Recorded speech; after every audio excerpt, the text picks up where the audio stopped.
ایک بندہ جس کو کل قیامت کے دن سب سے لمبی زندگی ملی ہوگی، کتنے برس؟ تاریخ کے اندر آتا ہے سب سے لمبی عمر کا انسان 1400، بعض روایات میں 1600، بعض روایات میں 1650 برس۔ 1650 برس کا انسان کل قیامت کے دن جب رب کے سامنے کھڑا ہوگا، فرشتے اس سے پوچھیں گے کم لبستم، کتنا عرصہ زندہ رہے ہو؟ کیا کہے گا؟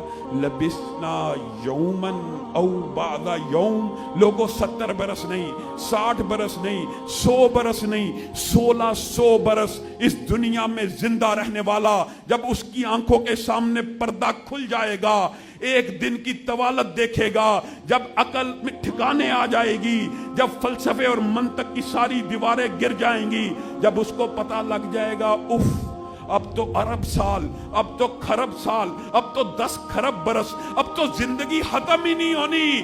ایسی حقیقت ہے، ایسی خوفناک حقیقت ہے، ایسا دھچکا ہے، ایسا لمحہ ہے کہ بڑے سے بڑا ظالم بھی جب اس دنیا میں قدم رکھنے لگتا ہے، اللہ پہ ایمان لانے کی کوشش کرتا ہے۔ وہ فرعون جو 400 برس تک بچوں کو قتل کرتا رہا، بیٹیوں کو قتل کرتا رہا، پردے اٹھنے لگے، کہا موسیٰ اور ہارون کے رب پہ ایمان لے کے آتا ہوں۔ اللہ نے کہا الآن وقد عصیت، 400 برس ظلم کرنے کے بعد اب حالت نزا میں پردوں کے اٹھنے کے بعد ایمان لانے کی کوشش کرتا ہے۔ لوگوں سچے دل سے ایک بات بتلاؤں، دنیا کا جتنا مرضی بڑا فاسق ہو، فاجر ہو، ظالم ہو، اللہ کی قسم صرف اس کو 2 دفعہ زندگی مل جائے، اس طرح کہ ایک لمحے کے لیے اس زندگی کا ادراک و شعور ہو جائے، پھر اس کو یہ دنیا مل جائے، کبھی سجدے سے اپنے سر کو نہ اٹھائے۔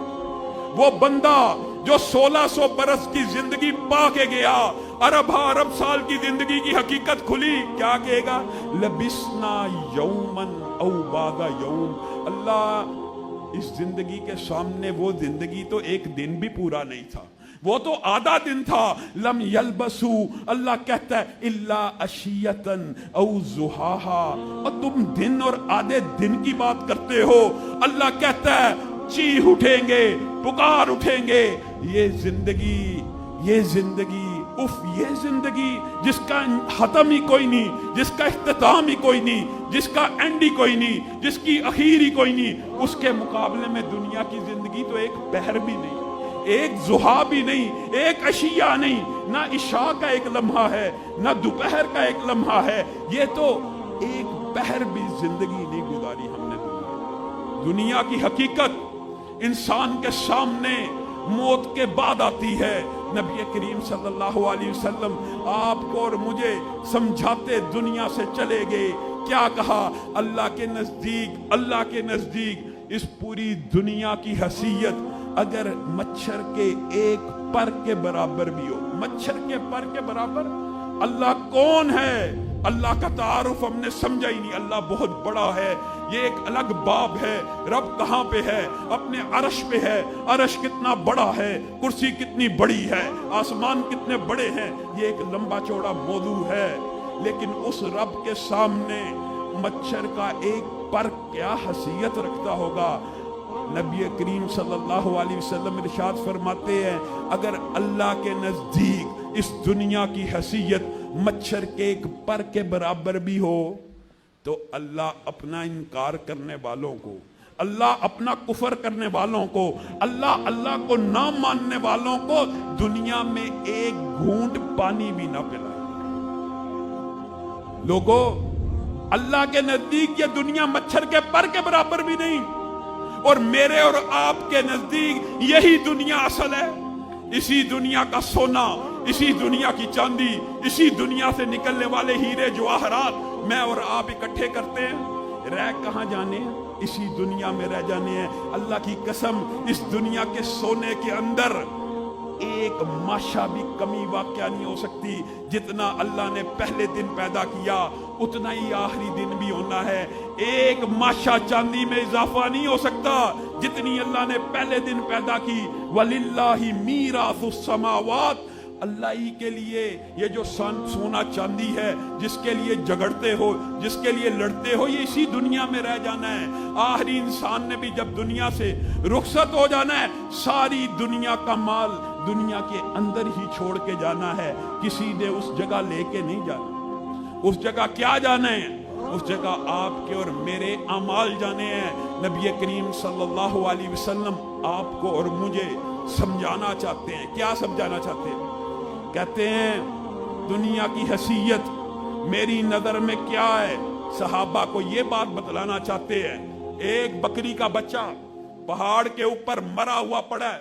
نبی کریم صلی اللہ علیہ وسلم نے فرمایا اس مردہ بکری کے بچے کی میرے صحابہ تمہاری نظر میں کیا وقت ہے, کیا اہمیت ہے, جس کے اندر سے بدبو آ رہی ہے, جس کے اندر سے سمیل آ رہی ہے, جو بالکل گل سڑ چکی ہے. صحابہ نے کہا یہ تو ہم میں سے کوئی 1 دینار کی بھی نہیں خریدے گا. 1 دینار کی بھی, 1 دینار کی بھی کوئی یہ بکری نہیں خریدے گا. وجہ کیا ہے؟ اس کی تو کھال بھی کام آنے والی نہیں. تو نبی کریم صلی اللہ علیہ وسلم نے فرمایا اللہ کی قسم اللہ کے نزدیک اس پوری دنیا کی حیثیت اس بکری کے بچے کے برابر بھی نہیں. لوگوں صحیح حدیث ہے, نبی کریم صلی اللہ علیہ وسلم نے ارشاد فرمایا اور اگر نیکی کرنی ہے تم نے اپنی جان کو آسان کرنا ہے, اپنے اوپر احسان کرنا ہے, کسی کے اوپر احسان نہیں کر رہے. نبی کریم صلی اللہ علیہ وسلم نے فرمایا دنیا کے سارے انسان کافر ہو جائیں, برے بن جائیں. کتنے برے؟ دنیا کے اندر جو سب سے بڑا بدبخت ہے سارے کے سارے انسان اس جیسے ہو جائیں, اس جیسی نیچر کے, اس جیسے گناہگار, اتنے ہی گناہ کر لیں. اللہ کی بادشاہی میں رائی برابر کمی نہیں ہوتی. اللہ کی بادشاہی میں پوری دنیا گناہگار ہو جائے, رائی برابر کمی نہیں ہوتی. اور کسی مغالطے میں نہ رہنا. نیکیاں کرنے والوں, یہاں پر آ کے دین کی تعلیم حاصل کرنے والوں, دین کی تربیت لینے والوں, اپنی قبروں کو ٹھنڈا کر رہے ہو, اپنے لیے آسانی پیدا کر رہے ہو, اپنی آخرت سنوار رہے ہو. تم سب کتنے نیک ہو جاؤ.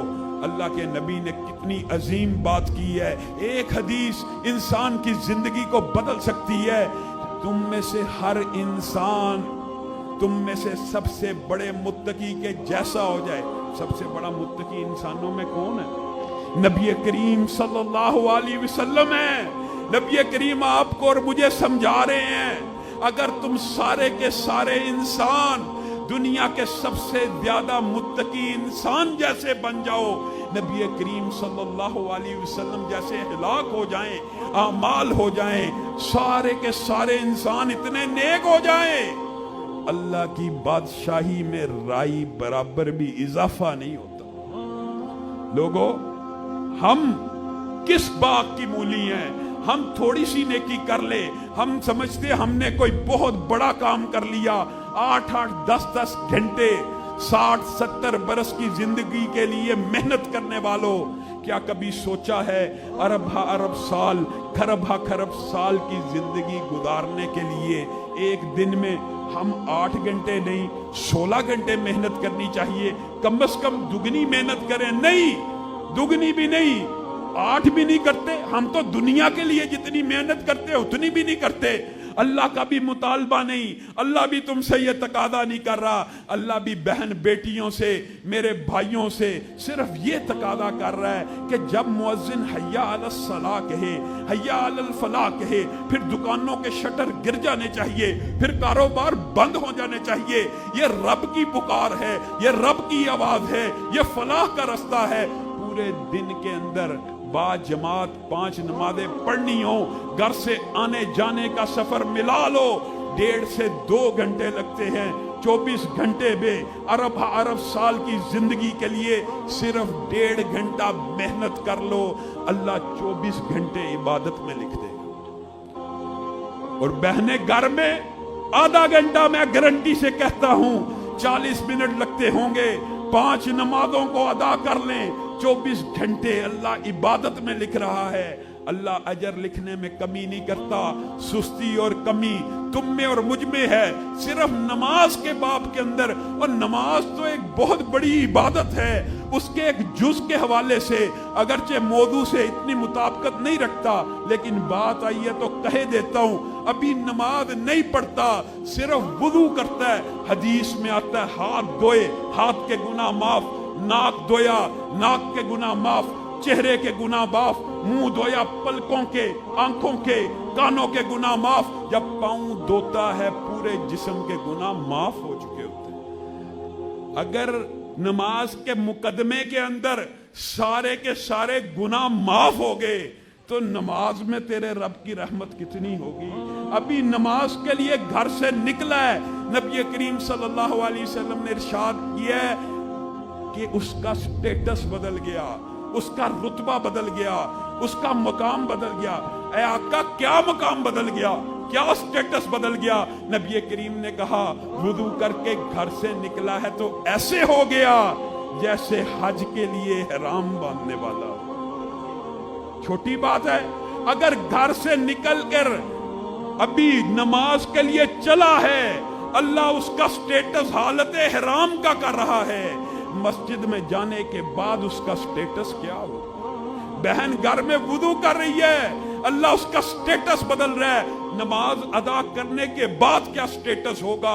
یہ ایک لمبا چوڑا طویل مضمون ہے۔ نبی کریم صلی اللہ علیہ وسلم دنیا کی حقیقت تمہیں اور مجھے کیسے سمجھا رہے ہیں، اپنے صحابہ کو سمجھا رہے ہیں۔ نبی کریم ایک مرتبہ لیٹے ہوئے چہرے پہ چند نشان پڑ گئے، صحابہ کے دل کو چوٹ لگی، ہمارا بادشاہ ہے، ہمارا نبی ہے، ہمارا رسول ہے، والی بطحہ ہے، کائنات کا تاجدار ہے، چٹائی پہ لیٹا ہوا، کھجور سے بنی ہوئی صف پہ لیٹا ہوا، اٹھا ہے، چہرے پہ اس کے نشان پڑ چکے ہیں۔ آقا کوئی محملی بستر لایا جائے، آقا کوئی ریشم کا بستر بچھایا جائے۔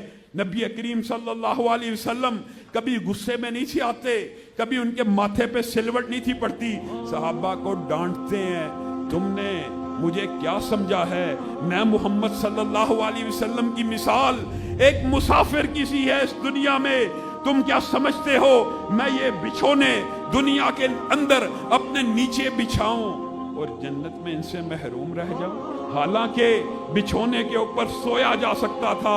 نبی کریم صلی اللہ علیہ وسلم ایسے پیغمبر ہیں، ایسے رسول ہیں، انہوں نے غربت کو اختیار کیا، ان کے اوپر غربت اضطراری نہیں تھی، ان کے اوپر غربت جبری نہیں تھی، انہوں نے غربت کو اختیار کیا۔ آپ کو اور مجھے چھوٹ دی، نرم بچھونوں پہ سونا ہے سو جاؤ، لیکن زندگی کے مقصد کو نہ بھولنا، یہ دنیا عارضی گھر ہے۔ نبی کریم صحابہ کو سمجھا رہے ہیں، ایک درخت ہوتا ہے، ایک درخت ہوتا ہے، چھاؤں دار ہوتا ہے، ایک مسافر کچھ دیر کے لیے اس کے نیچے رکتا ہے، کس لیے؟ ریسٹ کرنے کے لیے۔ اس درخت کے نیچے صحابہ کو سمجھا رہے ہیں، کیا کبھی مسافر نے کسی درخت کے نیچے گھر بنایا ہے؟ کیا آرزوؤں کے محلات کو سجایا ہے؟ نہیں نہیں، میں محمد صلی اللہ علیہ وسلم کی مثال ایک مسافر کی سی ہے جو درخت کے نیچے مثال دنیا کے ساتھ دے رہے ہیں۔ یہ پوری کی پوری دنیا کی زندگی بندہ مومن کے لیے ایک درخت کے نیچے رہنے والے مسافر کی طرح ہوتی ہے۔ وہ اس دنیا میں آرزوؤں کے محلات نہیں سجاتا، وہ اس دنیا کے اندر پلازے، بلڈنگیں اور انہی چیزوں کے پیچھے نہیں بھاگتا، اگرچہ جائز ہیں، لیکن اگر ایک بندہ حد سے تجاوز کر جائے، دنیا ہی کے پیچھے بھاگتا رہے، دنیا ہی کی کاروبار میں پڑتا رہے، صرف دنیا ہی اس کا مقصد ہو جائے، پھر آخرت کو بندہ بھول جاتا ہے۔ دنیا کے پیچھے بھاگنے سے آخرت چھن جاتی ہے۔ ہل ننبئکم بالاخسرین اعمالا، کیا میں تمہیں خبر نہ دوں سب سے زیادہ خسارے کا سودا کس نے کیا؟ الذین ضل سعیہم فی الحیات الدنیا، یہ وہ لوگ ہیں جنہوں نے دنیا ہی کی زندگی کو اصل سمجھا، اسی کے لیے 8 گھنٹے، اسی کے لیے 10 گھنٹے محنت کی۔ وَهُمْ يَحْسَبُونَ أَنَّهُمْ يُحْسِنُونَ صُنْعًا، اور ان کے بیوی بچوں نے کہا، ان کے بیٹوں نے کہا، ان کے بھائیوں نے کہا، تم بڑا اچھا کام کرتے ہو، تم بڑا عمدہ کام کرتے ہو۔ انہوں نے تو یہ کہا کہ تم بڑا اچھا کام کرتے ہو، بڑا عمدہ کام کرتے ہو، دنیا کی ہر آسائش ہمیں دی ہے. اللہ کہتا ہے اگر یہ دنیا کے اندر مگن ہو کر آخرت کو بھول بیٹھا، فَلَا نُقِيمُ لَهُمْ يَوْمَ الْقِيَامَةِ وَزْنًا، ایسے لوگوں کا قیامت کے دن میں نامہ اعمال ہی نہیں تولوں گا.